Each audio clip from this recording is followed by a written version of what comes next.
ವೀಕ್ಷಕರೇ ನಮಸ್ಕಾರ. ವಿರೋಧಿಗಳಿಗೆ ತಕ್ಕ ಎದುರೇಟು ಕೊಡುವುದಕ್ಕೆ ರಾಜ್ಯಾಧ್ಯಕ್ಷರಾಗಿರುವ BY ವಿಜಯೇಂದ್ರ ಅವರು ಮುಂದಾದ್ರ.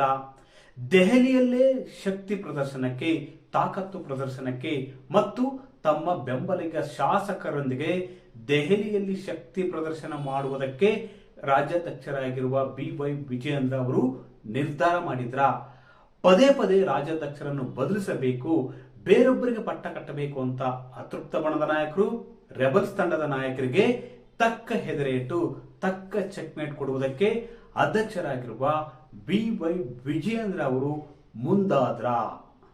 ಹಾಗಾದ್ರೆ ಬಿಜೆಪಿಯಲ್ಲಿನ ಬಣಗುದ್ದಾಟ, ಬಿಜೆಪಿಯಲ್ಲಿನ ಬಣ ಬಡಿದಾಟ ತಾರಕಕ್ಕೇರಿದಾದ್ರು ಯಾಕೆ? ವೀಕ್ಷಕರೇ, ಕಳೆದ 2 ದಿನಗಳ ಹಿಂದಷ್ಟೇ ಸಂಸದರಾಗಿರುವ PC ಮೋಹನ್ ಅವರ ಮನೆಯಲ್ಲಿ, ಅಂದರೆ ಅವರ ಬರ್ಡೇ ನೆಪದಲ್ಲಿ ತಟಸ್ಥ ಬಣದ ನಾಯಕರು ರಹಸ್ಯ ಸಭೆ ನಡೆಸಿದ್ರು. ಅಷ್ಟೇ ಅಲ್ಲ, ಅದಕ್ಕೆ 3 ದಿನಕ್ಕಿಂತ ಮುಂಚೆ ರೆಬಲ್ಸ್ ಟೀಮ್ನ ನಾಯಕರು JP ನಡ್ಡಾ ಅವರನ್ನು ಭೇಟಿ ಮಾಡಿ ವಿಜಯೇಂದ್ರ ಅವರನ್ನು ಬದಲಿಸಬೇಕು ಅಂತ ಒಂದು ಮನವಿಯನ್ನು ಕೊಟ್ಟಿದ್ದಾರೆ ಅಂತ ಹೇಳಲಾಗ್ತಿದೆ. ಅದೇ ರೀತಿ ತಟಸ್ಥ ಬಣದ ನಾಯಕರು ಕೂಡ ಅಮಿತ್ ಶಾ ಅವರನ್ನು ಭೇಟಿ ಮಾಡುವುದಕ್ಕೆ ಕೂಡ ಕಸರತ್ತು ನಡೆಸಿತ್ತು. ಆದರೆ ಈ ಒಂದು ಪ್ರಯತ್ನದಲ್ಲಿ ಅವರು ವಿಫಲರಾಗಿದ್ದಾರೆ. ಅಂದ್ರೆ ರೆಬಲ್ಸ್ ಟೀಮ್ನ ನಾಯಕರು, ತಟಸ್ಥ ಬಣದ ನಾಯಕರು, ಈ 2 ತಂಡಗಳು ಬಿಜೆಪಿಯ ಹೈಕಮಾಂಡ್ ನಾಯಕರ ಮೇಲೆ ಪದೇ ಒತ್ತಡ ಹೇರುತ್ತವೆ, ರಾಜ್ಯಾಧ್ಯಕ್ಷರನ್ನು ಬದಲಾವಣೆ ಮಾಡಬೇಕು ಅಂತ. ಆ ಜಾಗಕ್ಕೆ ಬೇರೊಬ್ಬ ನಾಯಕರನ್ನು ಪ್ರತಿಷ್ಠಾಪನೆ ಮಾಡಬೇಕಂತ ಈ 2 ಬಣಗಳು ಕೂಡ ಕಳೆದ 7-8 ತಿಂಗಳಿಂದ ಹೋರಾಟ ಮಾಡುತ್ತಿವೆ.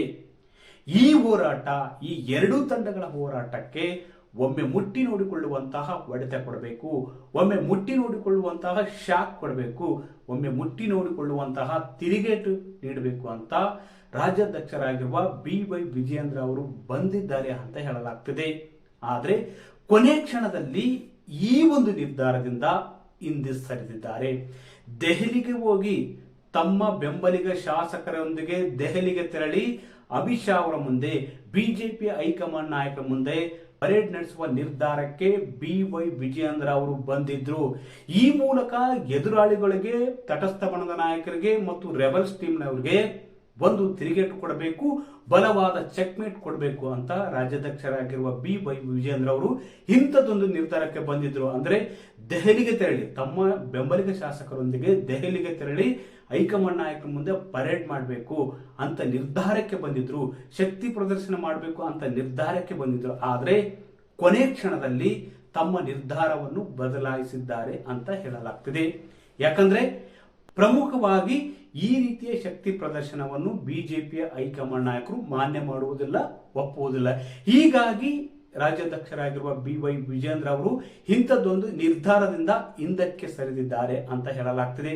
ಅದೇ ರೀತಿ ಕೊನೆ ಹಂತದಲ್ಲಿ ತಮ್ಮ ಆಪ್ತರು ನೀಡಿದ ಸಲಹೆಯಿಂದಾಗಿ ಶಕ್ತಿ ಪ್ರದರ್ಶನಕ್ಕೆ ವಿಜಯೇಂದ್ರ ಅವರು ಮುಂದಾಗಿದ್ರು. ಆದರೆ ಪಕ್ಷದ ಹಿರಿಯರು, ಇನ್ನೂ ಕೆಲ ಆಪ್ತರು ನೀಡಿದ ಸಲಹೆ ಮೇರೆಗೆ ಶಕ್ತಿ ಪ್ರದರ್ಶನದಿಂದ, ಅಂದ್ರೆ ಬೆಂಬಲಿಗ ಶಾಸಕರನ್ನು ದೆಹಲಿಗೆ ಕರೆದುಕೊಂಡು ಹೋಗಿ ಶಕ್ತಿ ಪ್ರದರ್ಶನ ಮಾಡುವ ಒಂದು ಕಾರ್ಯಕ್ರಮದಿಂದ ಹಿಂದೆ ಸರಿದಿದ್ದಾರೆ. ಇದಕ್ಕೆ ಕಾರಣ, ಒಂದು ಹೈಕಮಾಂಡ್ ನಾಯಕರು ಇಂಥ ಶಕ್ತಿ ಪ್ರದರ್ಶನವನ್ನು ಒಪ್ಪುವುದಿಲ್ಲ, ಮತ್ತೆ ಅದು ಮುಂದೆ ತಮಗೆ ಹಿನ್ನಡೆಯಾಗಬಹುದು ಎಂಬ ಹಿರಿಯರ ಸಲಹೆ ಹಿನ್ನೆಲೆಯಲ್ಲಿ ಇಂಥದ್ದೊಂದು ಪ್ರಯತ್ನದಿಂದ ವಿಜಯೇಂದ್ರ ಅವರು ಹಿಂದೆ ಸರಿದಿದ್ದಾರೆ ಅಂತ ಹೇಳಲಾಗ್ತದೆ.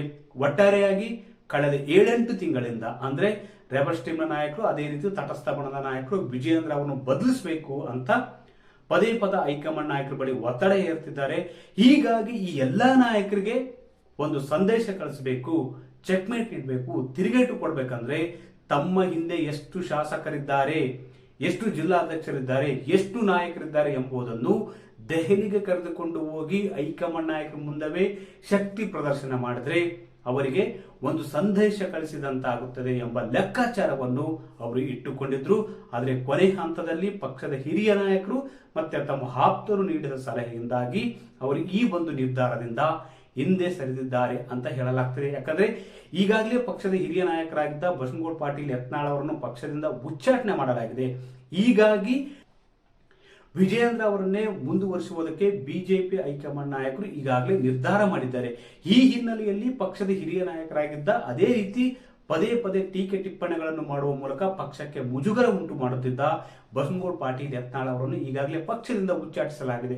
ಬಹುತೇಕ ವಿಜಯೇಂದ್ರ ಅವರನ್ನೇ ಮುಂದುವರಿಸುವುದಕ್ಕೆ ಹೈಕಮಾಂಡ್ ನಾಯಕರು ನಿರ್ಧಾರ ಮಾಡಿದ್ರು ಕೂಡ ರೆಬಲ್ಸ್ ಟೀಮ್ನ ನಾಯಕರು, ಅತೃಪ್ತ ನಾಯಕರು ಮಾತ್ರ ತಮ್ಮ ಹೋರಾಟವನ್ನು ಬಿಡುತ್ತಿಲ್ಲ. ಹೀಗಾಗಿ ಇದರಿಂದ ಆಕ್ರೋಶಗೊಂಡಿದ್ದಂಥ ವಿಜಯೇಂದ್ರ ಅವರು ಶಕ್ತಿ ಪ್ರದರ್ಶನಕ್ಕೆ ಮುಂದಾಗಿದ್ರು. ಆದರೆ ಕೊನೆ ಕ್ಷಣದಲ್ಲಿ ಹಿರಿಯರ ಸಲಹೆ ಮೇರೆಗೆ ಈ ನಿರ್ಧಾರದಿಂದ ಹಿಂದೆ ಸರಿದಿದ್ದಾರೆ ಅಂತ ಹೇಳಲಾಗ್ತದೆ. ವೀಕ್ಷಕರೇ, ಈ ಮಾಹಿತಿ ಇಷ್ಟವಾದಲ್ಲಿ ವಿಡಿಯೋ ಶೇರ್ ಮಾಡಿ, ಲೈಕ್ ಮಾಡಿ, ಕಮೆಂಟ್ ಮಾಡಿ.